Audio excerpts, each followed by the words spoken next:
કેમ છો વાલા ભાઈઓ બહેનો? ટાટ સેકન્ડરી અને આઈ સેકન્ડરીની તૈયારી કરતા તમામ ભાઈઓ બહેનોનું ગોળકીયા પ્રવણ પર હાર્દિક સ્વાગત કરું છું. ભાઈઓ બહેનો, તમારી બધાની ખૂબ કોમેન્ટ હતી. અગાઉના આપણે જે 1 માર્કના 2 માર્કના જે પ્રશ્નોનો વિડીયો બનાવ્યો, ત્યારબાદ ઘણા બધા વિદ્યાર્થીઓ 5 માર્કનો વિડીયોની માંગ છે કરી રહ્યા હતા કે 5 માર્કના પ્રશ્નો પૂછાય પદ્ધતિના, તો કઈ રીતે લખી શકાય. તો ભાઈઓ બહેનો, એ તમારી આતુરતાનો અંત છે. આજે આપણે એક નવા ટૉપિક સાથે, એટલે કે 5 માર્કના જે આપણે 7 પ્રશ્નો પૂછાવાના છે, એમાં જો પદ્ધતિશાસ્ત્રના પ્રશ્નો આવે તો એ 5 માર્કમાં કઈ રીતે લખી શકાય, કેટલો જવાબ હોય છે, કેટલા પેજ હોય છે, આ બધી માહિતી છે એ વારંવાર વિદ્યાર્થીઓ છે એ પૂછતા હોય છે. તો તમે આ જોઈ શકશો કે આમાં 5 માર્કમાં કઈ રીતે લખવું, કેવા એના ટૉપિક મુદ્દાઓ પાડવા, એની ઉદાહરણ સાથેની માહિતી છે આપેલી છે. તો વિડીયોને અંત સુધી જોવા વિનંતી. અને સાથે સાથે જે ઘણા નવા વિદ્યાર્થીઓ છે એને જે PDF લેવાની બાકી છે, એ PDF માટે પણ તમે આ રીતની આખી એક પ્રોસેસ છે એક કરી શકો. જે નવા છે એને છે, બાકી જૂનાને તો બધાએ લઈ લીધી છે, પણ જેને બાકી છે એ હજી પણ થોડોક ટાઈમ છે. એક વખત અવશ્ય PDF લેજો. આપણું જે આ પદ્ધતિશાસ્ત્રની જે PDF છે લગભગ તમને એવું ક્યાંય જોવા નહીં મળે, એ મારી ગેરંટી છે. અને મોટાભાગના પ્રશ્નો છે એ તમે કવર કરી શકશો. તો કઈ રીતે લઈ શકે એની એક નાની એવી પ્રોસેસ તમને બતાવી દઉં.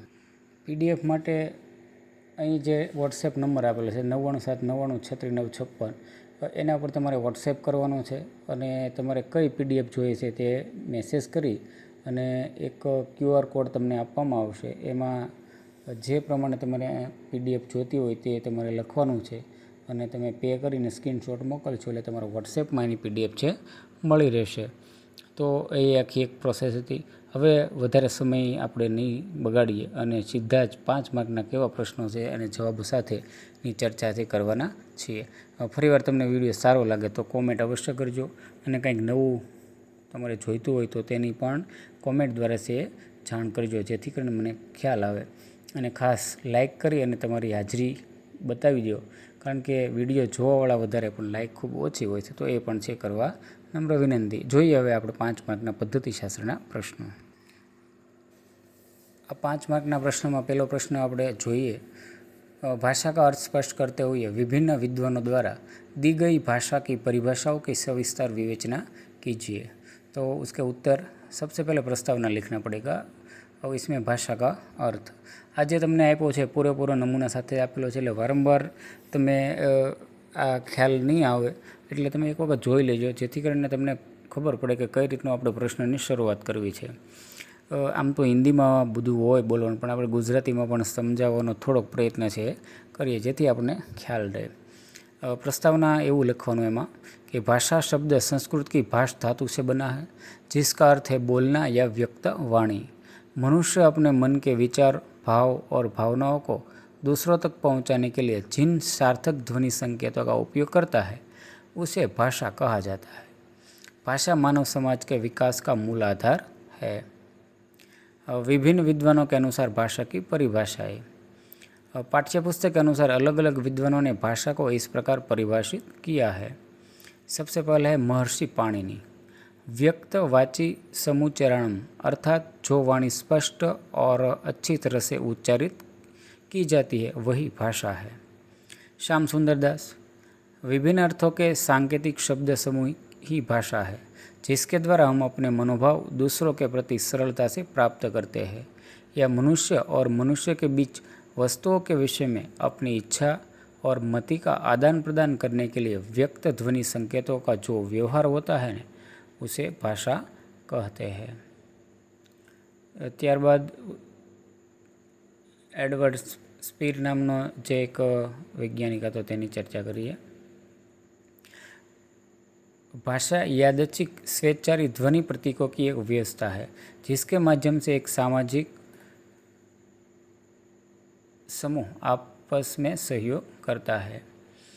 देवेंद्रनाथ शर्मा. भाषा एक प्रकार का चिन्ह है. चिन्ह से तात्पर्य उन प्रतीकों से है जिसके द्वारा मनुष्य अपना विचार दूसरों पर प्रकट करता है. और 5वां है भोलानाथ तिवारी. भाषा उच्चारण अवयवों से उच्छरित मूलतः यादृच्छिक ध्वनि प्रतीकों की वह व्यवस्था है जिसके द्वारा एक समाज के लोग आपस में विचारों का आदान प्रदान करते हैं. તો આ રીતે એ બધાના ભાષાની વ્યાખ્યા બાબત છે. અંતમાં નિષ્કર્ષ લખવાનો છે कि उपयुक्त परिभाषाओं से स्पष्ट है कि भाषा केवल ध्वनियों का समूह नहीं है, बल्कि वह एक सुव्यवस्थित, सार्थक और सामाजिक माध्यम है जो विचारों के विनिमय का संभव बनाता है. दूसरा प्रश्न है, उस भाषा के महत्व पर विभिन्न दृष्टिकोण से सविस्तर प्रकाश डालिए. और उसमें अभी पहले प्रस्तावना लिखेंगे. मनुष्य एक सामाजिक प्राणी है और उसके सामाजिक होने के पीछे मुख्य कारण है भाषा है. भाषा के बिना मानव संस्कृति, सभ्यता और ज्ञान की कल्पना भी नहीं की जा सकती. भाषा के महत्व के मुख्य बिंदु, सबसे पहला है विचारों के आदान प्रदान का साधन. तो आ रीतना एक मुद्दा पण पाडवाना छे. विचारों के आदान प्रदान का साधन. मानव अपने हर्ष, शौक, इच्छा और विचारों को केवल भाषा के माध्यम से ही पूरी स्पष्टता के साथ दूसरों के सामने प्रकट कर सकता है. बीजो मुद्दो पाडेलो छे सामाजिक संबंधों का आधार. भाषा मनुष्य को आपस में जोड़ती है. यह समाज में पारस्परिक सहयोग, सहानुभूति और प्रेम की भावना का संचार करती है. इसी के कारण छोटे बड़े समुदाय, समाज और राष्ट्रों का निर्माण होता है. तीसरा है ज्ञान के संचय और प्रचार का माध्यम. सदियों से संचित ज्ञान, विज्ञान, दर्शन और संस्कृति भाषा के माध्यम से एक पीढ़ी से दूसरी पीढ़ी में स्थानांतरित होते हैं. यदि भाषा न होती तो हमारा इतिहास और विकास नहीं, यही रुक गया होता. उसके बाद है व्यक्तित्व का विकास. किसी भी व्यक्ति का बौद्धिक और मानसिक विकास उसकी भाषा शैली से झलकता है. भाषा मनुष्य को सोचने, समझने और तर्क करने की शक्ति देता है. और पांचवा है सांस्कृतिक एकता का साधन. भाषा अपनी संस्कृति और सभ्यता की संवाहक होती है. यह मानव समूह की विविधताओं के बीच भी एक सूत्रता और एकता स्थापित करने में मदद करती है. और अंत में उपसंहार. भाषा मानव जीवन को संचालित करने वाला वह सर्वोच्च तत्व है जो मनुष्य को पशुओं से अलग कर उसे श्रेष्ठ और विवेकशील बनाता है. तो विद्यार्थी मित्रों, आ रीते आखो मुद्दासर अने मुद्दाओ अने छेल्ले प्रस्तावना अने उपसंहार साथे आपणे प्रश्न पूरो करीए छीए. तो आ रीतना लखवाना होय छे 5 मार्कना पेपरमां. तीजो प्रश्न है भाषा की मुख्य विशेषताओं और उसकी प्रकृति, स्वभाव की सविस्तर चर्चा कीजिए. उसमें उत्तर, भाषा कोई स्थिर या जड़ वस्तु नहीं है, बल्कि वह एक गतिशील और निरंतर विकासशील व्यवस्था है. पाठ्यपुस्तक के आधार पर भाषा की प्रकृति और विशेषताओं को निम्नलिखित बिंदुओं द्वारा समझा जा सकता है. भाषा की मुख्य विशेषताएं और प्रकृति. भाषा एक सामाजिक संपत्ति है. भाषा का जन्म समाज में होता है और समाज के द्वारा ही इसका विकास होता है. कोई भी व्यक्ति अकेले रहकर भाषा का सृजन नहीं कर सकता. भाषा परंपरागत है, व्यक्तिगत नहीं. भाषा हमें परंपरा से मिलती है. मनुष्य अपनी मर्जी से इसमें कोई बुनियाद बदलाव नहीं कर सकता. वह केवल परंपरा से प्राप्त भाषा को सीखता और उपयोग करता है. तीसरा है भाषा अर्जित संपत्ति है. भाषा मनुष्य को जन्मजात या पैतृक संपत्ति की तरह विरासत में नहीं मिलती. बच्चा जिस वातावरण में रहता है वहाँ की भाषा को वह धीरे धीरे सीख जाता है. चौथा है भाषा अनुकरण द्वारा सीखी जाती है. मनुष्य भाषा को अपने बड़ों, शिक्षकों और समाज के लोगों के उच्चारण को सुनकर तथा उसका अनुकरण करके ही सीखता है. अनुकरण में ही भाषा सीखने की प्रक्रिया निहित है. भाषा सतत परिवर्तनशील है. तो भाषा कभी भी एक जगह ठहरती नहीं है. नदी के प्रवाह की तरह यह बदलती रहती है. समय के साथ इसमें नए शब्द जुड़ते और पुराने शब्दों के रूप बदलते हैं. और अंत में है भाषा कठिनता से सरलता की ओर गतिशील होती है. तो मनुष्य का स्वभाव हमेशा कम से कम प्रयास में काम पूरा करने का होता है. इसलिए भाषा भी समय के साथ उच्चारण में कठिन शब्दों से सरल शब्दों की ओर बढ़ती है. चौथा प्रश्न है भाषा परिवर्तनशील है. इस कथन की पुष्टि करते हुए भाषा में परिवर्तन के कारणों को स्पष्ट कीजिए. तो इसका प्रस्तावना है भाषा की प्रकृति बहते पानी जैसी है. प्राचीन काल की भाषाएं जैसे प्राकृत, पाली और प्राकृत आज अपने मूल रूप में नहीं है, बल्कि उनका रूप बदल चुका है. जो भाषा बदलती नहीं है वह धीरे धीरे मृत हो जाती है. भाषा परिवर्तन के मुख्य कारण इसमें पहला भौगोलिक और प्रादेशिक कारण. जब लोग एक स्थान से दूसरे स्थान पर जाते हैं या भौगोलिक दूरियां बढ़ती है तो जलवायु और स्थान के प्रभाव से उच्चारण और शब्दों में बदलाव आ जाता है। दूसरा है सामाजिक और सांस्कृतिक संपर्क। जब दो अलग अलग संस्कृतियों या समाजों के लोग आपस में मिलते हैं तो इनकी भाषाओं के शब्दों का लेन देन होता है, जैसे हिंदी में अंग्रेजी, अरबी और फारसी शब्दों का प्रचुर मात्रा में उपयोग होना। तीसरा है प्रयत्न, लाघव, उच्चारण की सुविधा। मनुष्य कम परिश्रम में बड़ा शब्द बोलने का प्रयास करता है। इस सहजता की खोज के कारण शब्दों के रूप बदल जाते हैं, जैसे उपाध्याय से ओझा, ताम्र से तांबा। चौथा है मानसिक और बौद्धिक कारण।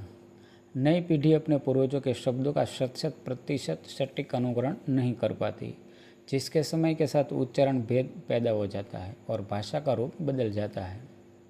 पांचवा है राजनीतिक कारण।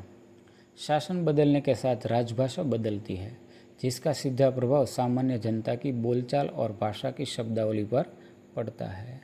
और अंत में निष्कर्ष, भाषा का यह परिवर्तन ही उसे जीवित रखता है और उसे समय के अनुकूल बनाए रखता है। तो आ रीते विद्यार्थी मित्रों 5 मार्कમાં આવો પૂછાય। તમને કેટલા પેજ ને એ બધું તમે વારંવાર પૂછો છો, તો આ પ્રશ્નોનો જવાબ એક વખત તમે એક પેજમાં લખી નાખજો તો તમને ખબર પડી જશે 5 માર્કમાં કેટલું લખવાનું હોય। બાકી થોડુંક મૌલિકતા પણ આપણી છે વાપરવાની હોય છે। હું જે લખાવું એ તો છે જ, પણ તમારી મૌલિકતાથી પણ તમે સારું લખી શકો। 5મો પ્રશ્ન છે, भाषा के विभिन्न रूपों का उल्लेख करते हुए भाषा के प्रमुख अवयव ये घटक तत्वों को रेखांकित कीजिए। प्रस्तावना। भाषा एक जटिल संरचना है जो कई रूपों में प्रकट होती है और विभिन्न छोटे बड़े तत्वों से मिलकर बनती है। भाषा के विभिन्न रूप। पाठ्यपुस्तक के अनुसार भाषा के मुख्य रूप निम्नलिखित है। इसमें पहला है मौखिक भाषा, यानी कि उच्चरित भाषा। यह भाषा का मूल और स्वाभाविक रूप है। मनुष्य सबसे पहले बोलना और सुनना ही सीखता है। लिखित भाषा। मौखिक ध्वनियों को स्थायी रूप देने के लिए लिपिक चिन्हों के माध्यम से जो लिखा जाता है उसे लिखित भाषा कहते हैं। यह ज्ञान का दीर्घकाल तक सुरक्षित रहती है। तीसरा है सांकेतिक भाषा। जब आंगिक चेष्टाओं, इशारों या प्रतीकों जैसे लेप्टिक लाइट के द्वारा विचारों को व्यक्त किया जाता है तो उसे सांकेतिक भाषा कहते हैं। भाषा के मुख्य तत्व। किसी भी भाषा के व्याकरणिक और संरचनात्मक ढांचे में मुख्य रूप से 5 तत्व होते हैं। सबसे पहले ध्वनि। भाषा की सबसे छोटी और प्राथमिक इकाई ध्वनि है। इसके बिना भाषा की कल्पना नहीं की जा सकती। दूसरा है शब्द। सार्थक ध्वनियों से व्यवस्थित समूह को शब्द कहते हैं। तीसरा है पद। जब कोई शब्द व्याकरण के नियमों, विभक्ति, प्रत्यय आदि में बनकर वाक्य में प्रयोग के योग्य बनता है तो वह पद कहलाता है। चौथा है वाक्य। पदों के उस सार्थक समूह को वाक्य कहते हैं जिसमें वक्ता का पूरा विचार या अर्थ स्पष्ट रूप से प्रकट होता है। और अंत में है अर्थ। शब्दों या वाक्यों के माध्यम से जिस भाव का बोध होता है वह अर्थ है। अर्थ को भाषा की आत्मा भी माना जाता है। तो आ रीते भाषा के मुख्य तत्व 5 है, ध्वनि, शब्द, पद, वाक्य और अर्थ। तो आ रीते विद्यार्थी मित्रों 5 मार्कમાં 5 प्रश्नों मैं आज लीधा है, कई रीतना पूछाय छे। नानकड़ा विडियो द्वारा खूब महत्वनो छे। तमे बधाए अंत सुधी जोयो हशे अने गम्यो हशे, अने जो गमे तो विडियोने लाइक शेर करजो। नवा हो चेनल में तो सब्सक्राइब कर लेजो अने आवा ज विडियो जोवा माटे मारी साथे जोडायेला रहो। हवे मळीए आपणे नवा ज विडियोमां। त्यां सुधी बधाने परीक्षानी शुभेच्छाओ।